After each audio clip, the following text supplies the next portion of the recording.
Hello, and welcome back to Concert Critiques in Cars with Emily. So, this show was a unique one, to say the least. I went to go get my Vermont show. So yeah, let's dive right in, because it's a lot. So I went to go see Cai Ola, and after checking the website, checking the ticket, checking the website again and again and again, it made it seem like check-in was at 5:15 and the show started at 5:30. There was no indication of doors or anything like that. So I show up at 5:30. Music didn't start till 6:40. I wasn't super happy, but fortunately, the way that the venue is set up is there's a bunch of like couches and like chairs and cozy little things. Most of them near like fireplaces or little fire like oven stove things, wood burning stoves. So it was awesome. I was smart enough to bring my book because I had a feeling. I was like, there's no concert that's like 4.5 hours long. Like that starts at 5:30. So I don't know. It just didn't seem like it was gonna start then. So I'm glad that I brought my book. And again, it was super cozy, so that was great. But I would have rather slept. I would have much rather slept and then come at like 6:30 instead. But whatever. It was what it was. So in the moment, it wasn't great. But like once I finally was just like, this isn't starting till later, it was okay. So again, inside, Steve Rondo started playing. And so he kind of just started with no intro. So he held the guitar laying down on his lap, and it was really cool how he used the guitar to make like percussion noises, especially like in the chorus. Like that was really, really cool. He must have been a little nervous because I feel like in the first verse, the like beat got a little bit off. But once he found his stride in the first chorus, it was amazing. So yeah, so that was really, really cool. I really liked the lyrics, and just his voice overall definitely suits the acoustic guitar playing genre. Yeah, it was really, really cool how he just played the guitar. It was awesome. So then after that, he played a song called Matches. It was hard to hear him talking because the crowd was still pretty like not paying attention and chatting amongst themselves. But this time he held the guitar normally. Instrumentals were simple, but they were good. And I loved the line about the bed, and then the following one about matches. That was pretty good. He backed up from the mic during a word that was like extended and held, so that was cool. And then I really loved the change in instrumentals at the end, so that was cool. The next song, I really liked the chorus. It wasn't as like grabby and catchy as the first two were, but I really liked the build up in the middle of the song, so that was cool. After that, he played Flowers to La Jolla. I really liked the instrumentals in the beginning, and then there was an instrumental shift in the chorus, so I liked that. And then I liked the lyrics in the second verse. Wasn't a huge fan of the chorus for some reason. I think it was just the name. I don't know, the La Jolla part for some reason just didn't grab me personally, but yeah, the rest of it was good. Then after that, he played Afternoon Rebellion, and he laid the guitar down again, and he had talked about how like originally when he wrote this, it was like there were a lot of pieces and he couldn't really play it live, but I love the instrumentals in the chorus. I liked the lyrics in the second verse. So the first verse was like really story-esque, like telling a story about like there was just a lot of sequence to it, but the second verse didn't have that same sequence feel, but I really liked the lyrics, and then I really liked the build-up after the third verse. That was really cool too. So then he played Dwelling in a Door, and this time he went back to holding the guitar normally. It had like a charming upbeat feel in the instrumentals, but the lyrics like weren't really that like upbeat. So I really liked that, and I really liked the lyrics. And then again, there was like a nice build up towards the end, so that was pretty cool. So after that, he talked about using the drum machine, which he like hadn't done before, and he was like, well, you guys are like basically my experiment for a song called I want to say 93rd Road, I don't know. He said it was a local highway, so that's kind of cool. And so I really like the instrumentals. The reverb on the guitar worked like perfectly with the drum machine, and so that was really cool. I really liked that. And there was a line about like your 20s being like there and gone, and I was like, ooh, yeah, that hit hard. But I like the lyrics in the second half of the first verse, and then I really loved the instrumentals. Again, I thought the instrumentals were really great, and it was cool because afterwards he was like, so like hopefully that like was like went well, or like hopefully that experiment was okay. And I was like, it was successful. And he was like, thanks, I needed to hear that from someone else but my mom. So that was cool. I'm glad I got to participate and hopefully, you know, make him feel good about his choices, because they were good choices. I really liked that song. Then after that, he played a song called North End Lights. I really liked the fluctuation in how the lyrics were sang, and the lyrics in the chorus were really good for that song as well. After that, he played 845. This was like faster paced, and he explained that it was like their take on the Strokes after reading a book about like rock in that genre. Really enjoyed the acoustic, and now I'm like really looking forward to hearing the recorded version, because if it was good acoustic, it means it's probably good non-acoustic too. Then after that, he played a song, I think it was called Runaway. I liked the lyrics and the instrumentals. Had a great like fast-paced feel, and the build up into the first verse into the chorus was really cool. And then I really liked the instrumentals at the end, so that was really awesome. And that was the song that he ended with, so that was great. So that was cool. But then after his set, they were like, okay, like, and now we're gonna come out to like the main stage. And so the main stage was like on a deck, which had like the plastic covering the open like window parts, and then heat lamps in the ceiling. But I was just sitting on a nice cozy couch and had pretty much a front row seat. So yeah, that was not my preference. I did not like having to move and stand all of a sudden, but I mean, I get why they did that, because there were definitely more people, and it's okay, but definitely would have preferred to stay on my cozy couch. Anyway, so the next, so I guess actually technically Steve Rondo was not the opener. He was just like, I don't even know, because they made it seem like this girl was the opener. So technically I think Brie Kennedy was the opener. I liked the lyrics in her first song about making money. Her instrumentals were just like very classic singer-songwriter. Nothing really pulled my attention. Like the instruments in Steve Rondo's set like literally like pulled me in. And again, I don't know if it was just because I was like more comfortable, or it was just like I was closer. I'm not really sure what it was. I felt like Brie Kennedy's music, like instrumental part, was maybe generic is the word. I mean, her songs were fine. I guess I just didn't like notice any of the like individual notes as much as I noticed it was with Steve Rondo. But she was hysterical. Her banter was really, really funny. I loved it. It was great. So the second song was called Control, and I really, really liked / related to the lyrics, especially in the chorus, but the lyrics like overall were just great. I loved the lyric about being a live wire and catching fire.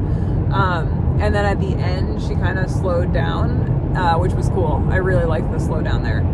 So that was maybe one of my favorite songs in her whole set. After that, she played Jealous Birds.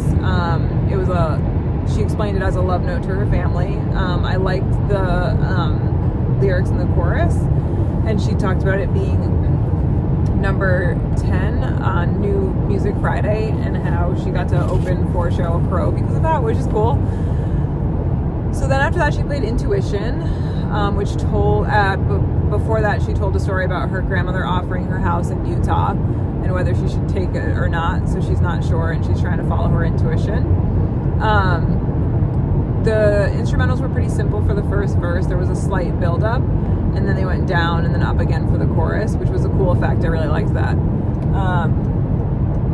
And then she drops the instrumentals a bit towards the end and was singing the chorus. And then even like when the singing got more powerful, the instrumentals didn't necessarily get more powerful, which I thought was actually a really cool effect. I liked that a lot.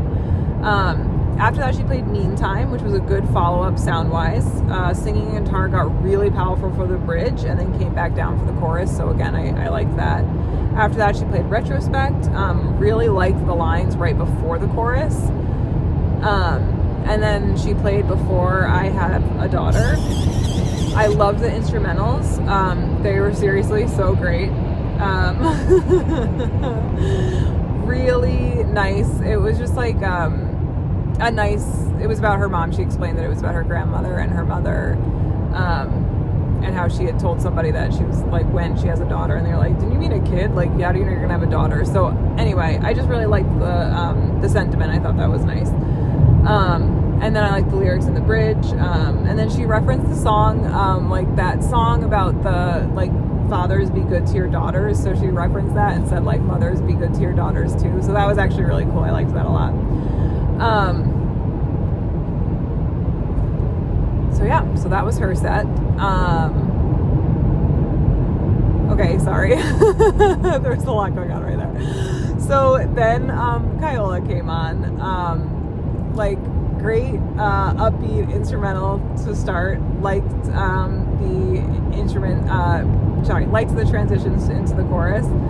Loved the build up to the second chorus. Felt more powerful than the first. Like, for some reason it just felt like that build up really hit hard. And then the music dropped to just the guitar. It was really great hearing his voice without a ton of instruments. And then it built back up again. So just like in general, like the minute he started singing, you were like, oh my gosh, I'm seeing this guy live. Like, this is great. And then, you know, it was pretty instrumentally heavy throughout, which was good because that's what you want your opening song to be. But then when that drop came and you like kind of more just heard his voice, it was like, oh yeah, I'm definitely like hearing this guy sing tonight. Like, it was cool. It was really awesome. So the second song, I liked the lyrics in the chorus. Great follow-up with that similar feel instrumentally, especially at the beginning. So the lead singer is like super funny in like an adorable way. Like, all of his banter was like pretty, not only witty, but just like, you're just like, oh, that was so funny. Like, you're so cute. So I appreciated that. And again, Brie had great humor, and he had really good humor too. So then they played Los Angeles, which I totally recognized. I really loved the line about the method actors, like just listening to it in general, but then also seeing it live was really great. Really enjoyed the music between the chorus and the verse. High-pitched notes during the second verse were really great too, so that was really cool to see. And again, it was just like the first song of theirs that I knew. Seeing it live was awesome.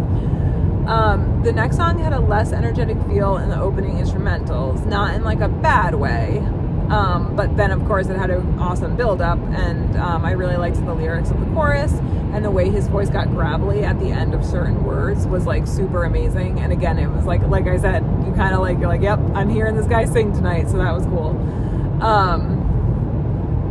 Yeah, so I really liked the instrumentals at the ending of that song as well. So there was a lot of great stuff going on there. So after that, there was a slow, less instrumentally heavy start, but I recognized it immediately and totally knew what was coming. And it was so good. So like the minute they started the song, I was like, oh my gosh, it's gonna be so epic in like a verse. And I was so excited to see the song. The way the second verse was sang with that like short, quick feel, it was so good. I really was excited, and again, like definitely too early because I could have seen that song at the end and been super happy. So he took the acoustic he took the acoustic guitar out, and then there were some gang vocals in the second verse, which I liked, and then I liked the instruments got really crazy. Okay, so the instrumentals got really crazy for a second, and I wasn't sure if that was intentional or if something had happened to like the sound, but it definitely was interesting. And then after that, it got instrumentally heavy. But there was definitely some fun music between the chorus and the verse. And then I love the drop in the instruments, and I liked the lyrics in the bridge for that one. So yeah, so that was an interesting song. After that, he played, I want to say it's Hotel Toothbrush, I think is the song. But I definitely recognized it immediately. Was really excited to see it. It has a less instrumentally heavy start. Love the lyrics about dancing in the night, and then the whole that whole part is just so good. And then the crowd shouted "point blank." It was so good. I've had that "point blank" stuck in my head. Like I just keep shouting like "point blank." It's so good. Yeah, so that was good. Again, too early for me because it should have been at the end because it's just such a good one. So after that, there was a great follow-up. Recognized it, really liked the build-ups in the chorus, loved the lyrics in the second chorus, especially in the second verse, especially closer to the chorus. So that was cool. And then another band member sang during the bridge, which was a really cool contrast to his voice, and I wasn't really expecting it. So I definitely want to go back now and listen to that song to see if that happened. I'm assuming it happens, right? Why wouldn't it? But maybe I just wasn't paying attention as deeply, but it was so cool. It was like you have his voice, and then there was like a little bit instrumental, and then all of a sudden this different voice comes and you're like, well, what? So that was awesome. And his voice was good, so it was cool. I really liked that part. After that, he introduced the band and then played Alaska. So that was awesome. Again, way too early. I love that song. So excited to see it live. I was assuming he was going to play it. Seriously, the first verse of that song is just all the verses, just all the lyrics are so good. There was a drop in music, and then that sudden build back was so good at the end. Just so fantastic. Oh, I was so happy to see that song live. After that, the band left the stage, and the lead singer played the Bruce Springsteen cover, Dancing in the Dark, I think. Really cool to hear it alive, again, with his voice. And he told the crowd to sing, towards the end, the choruses. But so everyone knows, the chorus, that one line, but then there's another part of the chorus that maybe isn't so known, so he actually gave the crowd a cue, which I thought was really smart, and for sure would have sang the wrong line. So that was good of him to have done that. After that, he brought Bree Kennedy back onto the stage, and I definitely recognize the song. I want to say it's called Cicadas, or Year of the Cicada, Dance of Cicadas, something cicadas, or maybe just cicadas. So Bree's voice was a really nice compliment during the second verse in particular, and then I also really loved the lyrics in that verse. He definitely messed up the guitar part after that a little bit, but it was a great song to see live, and again, hearing her voice compliment his was really cool. After that, Bree left the stage, and then the band came back out. Okay, so then there was an instrumentally heavy beginning, and it's not just because there were actual more instruments, it really was just a lot of instrumentals going on. I recognized the song, and I loved the sudden stops in the instruments, and I don't know if it was the bass or the guitar in the verse, but it was cool. I just love that effect, that staccato, sudden stop. And then other band members sang. Okay, and so the other band members sang, right?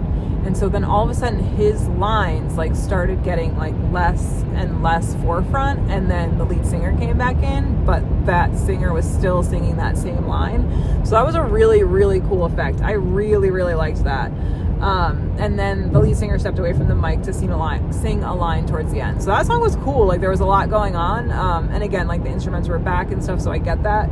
But even just, again, when that band member was singing, and then he just kept singing the line, but then kind of faded the sound, and then the lead singer came back in while he was still singing. That was cool. I liked that a lot. The next song was a good follow-up with a similar feel.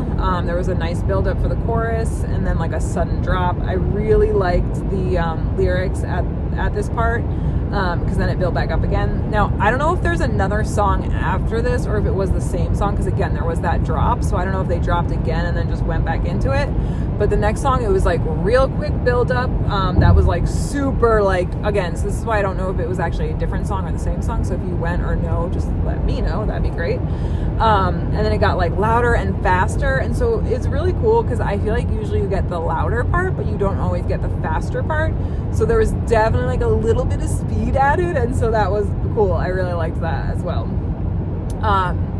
So the next song, I loved the plucked guitar feel at the beginning. It was awesome.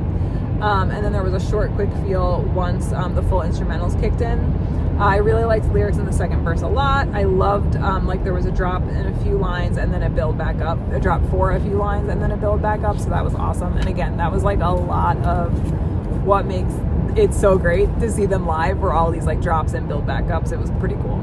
After that, there was a short, quick feel with the guitar only to start, so I really liked that. I recognized the song. The instruments came in right before the chorus. Really glad to see this song and enjoyed the placement. Like, it was good that it was later in the show, because he had said like, okay, we're gonna like play one more song, but then like we're actually gonna play another song. So it was cool that this would have been their like set ender before the encore. So yeah, it was a good choice. So there was a drop at the end, and then I really loved the lyrics, and then all of a sudden they built it back up again, and it was like a great choice for a last song. There was this like epic drop, great lyrics, followed by a build up again. So yeah, so that was a good choice. I thought that was great. So then after that, they kind of like just stayed on stage, but this was their encore, so they had an extended instrumental intro. I didn't recognize it, but it was a good follow-up. And then all of a sudden, like, the chorus hit, and I was like, maybe I remember hearing this song. Really liked the instrumentals between the lyrics in the chorus. And then there was a guitar solo at the end, which was really cool. The guy was really impressive. And it was funny because it kind of started and he was like, okay, like, and now like the guitar, or whatever the guy's name is on the guitar. And so it was just kind of like simple and like basic. And it was like, oh, okay, like this is fine. And then all of a sudden, like, he must have been playing like the actual like recorded part of the song at first when he said the guitar like solo part, because then all of a sudden it is like changed and it was just like, what's going on? This is so impressive. So yeah, so that was cool. All right, so I'm gonna count Steve Rondo in this because I just loved him so much and it's so good. I really like Steve Rondo's set. I thought it was really good. The way he used his instrument was super interesting. Bree Kennedy, she was good, just not my cup of tea necessarily, so I'm gonna try not to be super biased. I did like her second song the best, and again, she was super cute, super witty, her humor, and you know, she didn't overtell stories, but she told you enough.